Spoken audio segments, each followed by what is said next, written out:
सभी को जय मसीह की। प्रभु आपको ढेर सारी आशीष दे। फिर से स्वागत है आपका एक और नई वीडियो में। आज हम देखने के लिए जा रहे हैं प्रकाशित वाक्य की पुस्तकों में से, और जहां पर जिक्र है 7 तोहरियों का।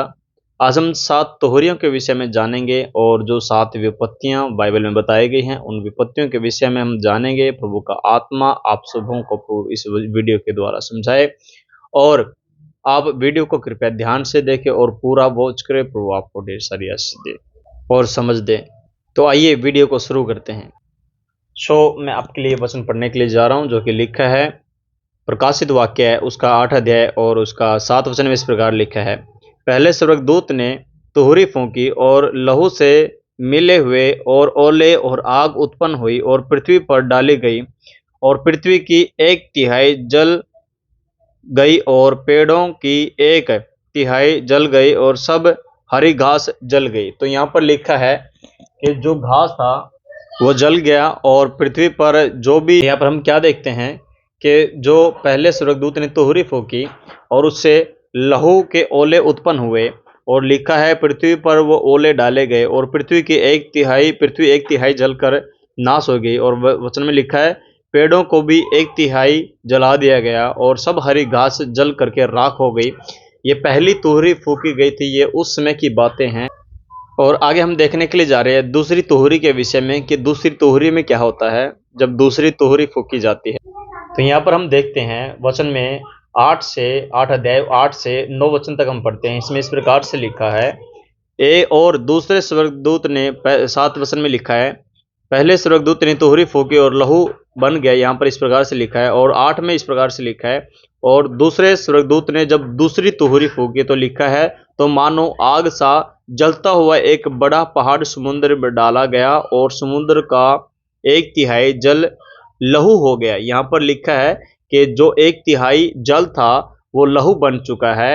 ये दूसरी तुहरी फूकने के बाद हुआ। और एक और वचन है, हम इसको कंप्लीट करेंगे। 9 वचन में इस प्रकार से लिखा है, और समुद्र की 1/3 सजी हुई वस्तुएं जो सजीव थी मर गई, और 1/3 जहाज नाश हो गए। यहाँ पर इस प्रकार से लिखा है कि जो जहाज थे, समुद्री जहाज, और 1/3 जीव थे वो मर चुके हैं, वे नाश हो गए, वे सब जल करके नाश हो गए। ये दूसरी तुहरी के कारण हुआ जो फूकी गई थी। आज अब हम देखने के लिए जा रहे हैं तो तीसरी तुहरी के विषय में, कि तीसरी तुहरी जब फूकी गई तब क्या हुआ। और तीसरी तुहरी में जब हम देखते हैं तो 11 वचन में लिखा है, 8 अध्याय उसका 11 वचन में इस प्रकार लिखा है, और उस तोर का नाम नागदोना कहलाता है, और 1/3 पानी नागदोना सा कड़वा हो गया, और बहुतेरे मनुष्य उस पानी के कड़वे हो जाने से मर गए। तो यहाँ पर लिखा है कि जब तीसरी तुहरी फूकेगी, तीसरी तुहरी फूकने के बाद एक वचन में लिखा है नागदोना सा उसका नाम कहलाता है, और 1/3 पानी नागदोना सा हो गया, कड़वा हो गया, और बहुतेरे मनुष्य पानी के कड़वे हो जाने से मर गए। तो यहाँ पर इस प्रकार लिखा है उनको पानी ना मिला, और पानी कड़वे हो जाने के कारण बहुत सारे लोग मर चुके थे। तो तीसरी तुहरी फूकने के बाद पानी कड़वा हो गया था। अब हम चौथी तुहरी के विषय में देखेंगे। चौथी जब तुहरी फूकेगी तब क्या होता है। आगे हम देखने के लिए जा रहे हैं चौथी तुहरी के विषय में। जब चौथी तुहरी फूकी जाती है तो क्या होता है। और वचन में लिखा है 12 वचन में, 8 अध्याय उसका 12 वचन में इस प्रकार लिखा है, और चौथे स्वर्गदूत ने तुहरी फूकी और सूर्य की 1/3 और चांद की 1/3 और तारों की 1/3 पर आपत्ति आई, यहाँ तक कि उनका 1/3 अंग अंधेरा हो गया, और दिन की 1/3 में उजाला ना रहा, और वैसे ही रात में भी हुआ। तो यहाँ पर हम क्या देखते हैं, जो चंद्रमा है, जो सूर्य है, जो तारे हैं, तारागण है, उन सबों में वो आधी रोशनी देने लगे, और आधी रोशनी उनकी जाती रही, और ऐसा ही दिन को भी हुआ और ऐसा ही रात को भी हुआ। यहाँ पर इस प्रकार लिखा है कि पर ज्योतियों में जो आधा चमक था वो दिखाई दिया और आधा कम हो गया। इस प्रकार से यहाँ पर हम देखते हैं। और आगे हम देखने के लिए जा रहे हैं 5वीं तुहरी के विषय में। जब 5वीं तुहरी फूकी जाती है तो क्या होता है। अब मैं आगे आपके लिए पढ़ता हूँ। अब हम आगे पढ़ते हैं, जो कि लिखा है प्रकाशित वाक्य और प्रकाशित वाक्य उसका 9 अध्याय उसका 1 वचन में जब हम पढ़ते हैं तो इसमें लिखा है 5वीं विपत्ति के विषय में। और जब 5वें स्वर्गदूत ने तुरही फूंकी तो मैंने स्वर्ग से पृथ्वी पर एक तारा गिरता हुआ देखा और उसे आकाश अथाह कुंड की कुंजी दी गई। और इसी का हम 12 वचन पढ़ते हैं और यहाँ पर लिखा है, पहली विपत्ति बीत चुकी, देखो अब इनके बाद 2 विपत्तियां और होने वाली हैं। तो यहाँ पर इस प्रकार से लिखा है। और यहाँ पर हम क्या देखते हैं, 1 वचन से 12 और 13 वचन तक हम देखते हैं कि जो टिड्डियां होती है, जो जानवर होते हैं और जो पशु पक्षी होते हैं, उनको अधिकार दिया जाता है फसल को खराब करने के लिए। और टिड्डियां, बहुत सारी टिड्डियां आएंगी उस समय में, अंत के समय में, जब छठी तुहरी फूकी जाएगी। और उस समय में टिड्डियां बहुत सारे खेतों को और काट देंगे, खाने पीने की वस्तुओं को खत्म कर देंगे। और हम क्या देखते हैं, 9 अध्याय उसका 1 से 12 तक वचन में हम देखते हैं कि जब 5वीं तुहरी फूकी जाएगी तो यहाँ पर टिड्डियां आएंगी। और टिड्डियां आ करके, और जो बिच्छू भी आएंगे पृथ्वी पर, और वे सारी फसल को जो धरती पर होंगी उन सबों को खत्म कर देंगे, नाश कर देंगे, खाने पीने के लिए कुछ नहीं बचेगा।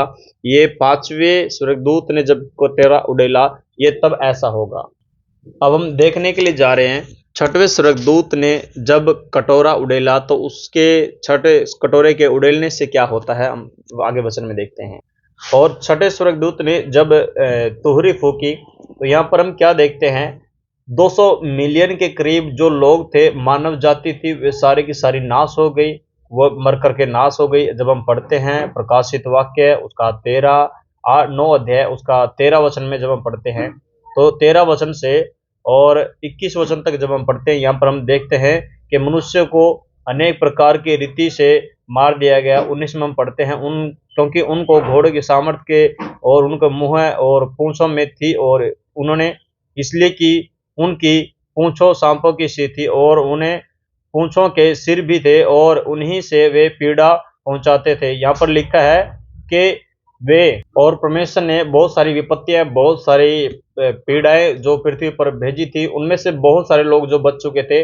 आगे लिखा है 20 वचन में, वे किस प्रकार से मरे। और बाकी मनुष्यों ने जो उन मरियों से न मरे थे, अपने हाथों के कामों से मन न फिराया कि दुष्ट आत्माओं की और सोने और चांदी और पीतल और पत्थर और काठ की मूर्तों की पूजा न करे, जो न देखे, न सुन सके, न चल सकती।